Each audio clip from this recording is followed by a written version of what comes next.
And one of the great things about human species is that we have this remarkable organ, the brain. La tête dans le cerveau. Biologie, cervelle, synapses, neurosciences, physique. The human brain really is the most unique gift of our species. Avec Christophe Rodeau. Dans un commerce, la diffusion de musique classique pourrait modifier le montant dépensé par les clients.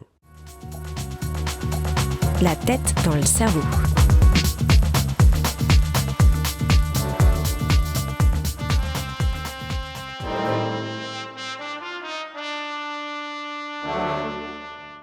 Pour le grand public, la musique classique peut se définir comme l'ensemble des morceaux musicaux créés par les grands compositeurs des quelques siècles passés.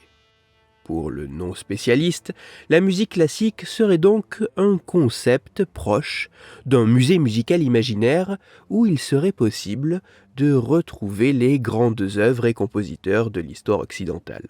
De Bach à Beethoven, en passant par Mozart, ce type de musique fascine et revêt un caractère presque mystique.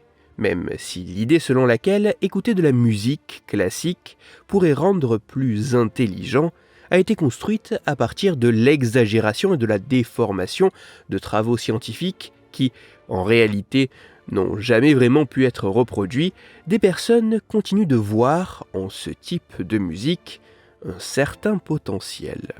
Alors, l'écoute de musique classique a-t-elle une influence particulière sur nous ?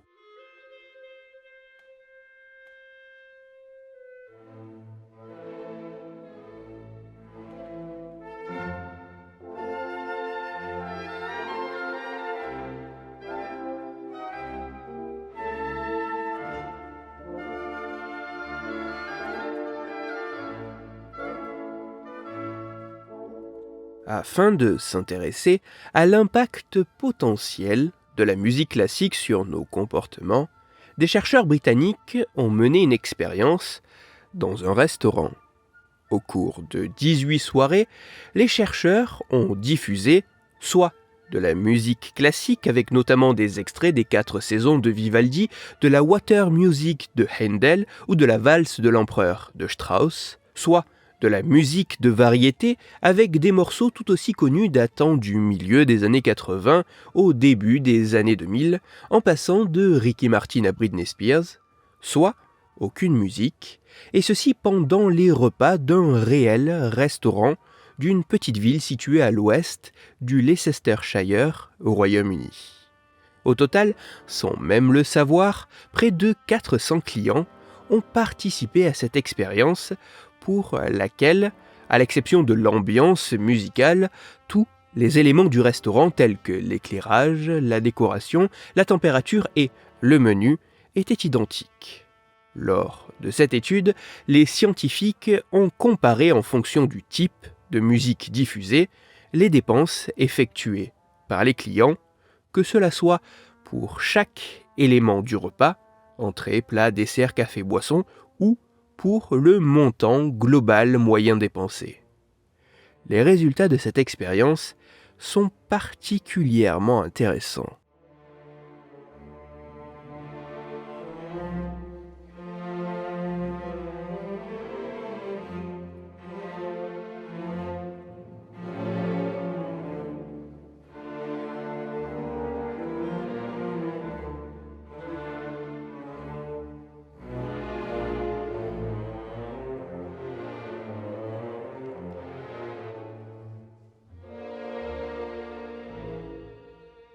Il semblerait que l'ambiance musicale diffusée dans un restaurant puisse avoir une influence sur la consommation des clients. Les résultats de cette expérience montrent qu'il existe une différence significative sur le montant global de l'addition par client en fonction du type de musique dans le restaurant. Précisément, comparé à une musique de fond de variété ou à une absence de musique, les clients ayant mangé dans une ambiance de musique classique dépensent en moyenne près de 10% de plus. Dans le détail, les clients voient leurs dépenses significativement augmenter sur des éléments plus facultatifs de leur repas, à savoir l'entrée et le café. Même si derrière cette corrélation, les mécanismes précis à l'œuvre sont encore bien incertains, pour les chercheurs, cette différence pourrait s'expliquer par le fait que, plus ou moins consciemment, la musique classique véhicule l'idée d'une atmosphère plus haut de gamme, ce qui pourrait favoriser un comportement en accord et adapté à ce contexte. Autrement dit, des montants de dépenses plus importants, notamment sur des éléments habituellement davantage accessoires.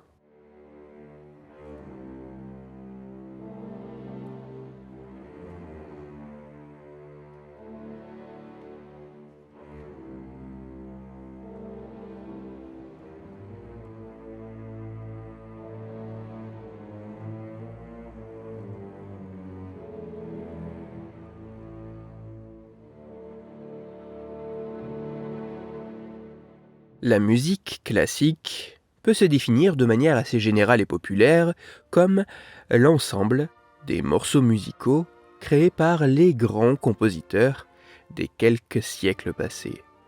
Mais plus que la succession de notes précises ou la mention de grands noms de l'histoire, la musique classique est également un concept culturel et social qui semble puissamment ancré en nous.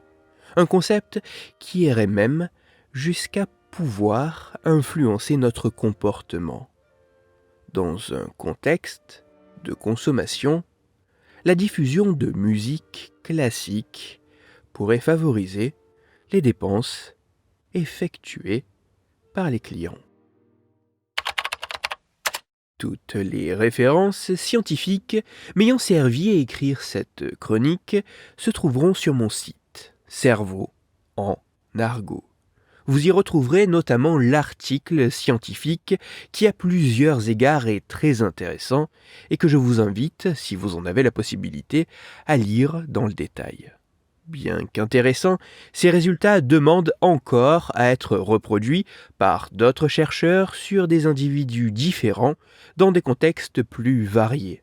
Ainsi, avant de catégoriquement avancer un effet universel de la musique classique sur les dépenses, il faudra s'assurer qu'un tel effet est réellement solide, peut se manifester aussi bien dans un restaurant gastronomique que dans un kebab de quartier, dans un magasin de bricolage autant que dans un cinéma, et ceci sur des personnes pour lesquelles la représentation culturelle et sociale de ce qu'est la musique classique peut différer. Cela permettra notamment d'avancer sur les mécanismes à l'œuvre pour trancher entre une propriété physique spécifique à ce type de musique ou davantage sur une importance de la représentation qu'elle véhicule. Pour approfondir la chronique d'aujourd'hui, je vous renvoie vers un article disponible gratuitement sur Internet. Cet article a pour titre « Quand la musique pousse à la consommation ». Il est écrit par les rédacteurs de Ouest France et il est à lire sur le site ouest-france.fr. Dans cette chronique, il a été question de l'impact de la musique sur nos comportements. C'est pour cela que je vous renvoie à l'épisode numéro 125 de La tête dans le cerveau. Dans cet épisode, vous découvrirez ou redécouvrirez que certains éléments présents dans les magasins pourraient modifier et manipuler notre comportement. Pour parler neuromarketing et effet Mozart, ou plus sérieusement, afin de discuter science et cerveau, vous pouvez me retrouver sur Twitter, @Christophe-Rodo, R-O-D-O, sur la page Facebook de La tête dans le cerveau et sur mon blog Cerveau en argot. Si vous avez des questions ou des sujets dont vous voudriez que je parle ou des retours à me partager, n'hésitez pas à me le faire savoir directement sur mon compte Twitter, sur la page Facebook ou par mail à l'adresse latettedanslecerveau@gmail.com. Toutes mes chroniques, y compris celles-ci, sont disponibles en réécoute sur mon podcast La tête dans le cerveau, à retrouver sur toutes les plateformes de podcast, dont SoundCloud, Deezer, Spotify, Google Podcast, iTunes, Apple Podcast, mais aussi sur YouTube. Christophe Rodeau. La tête dans le cerveau.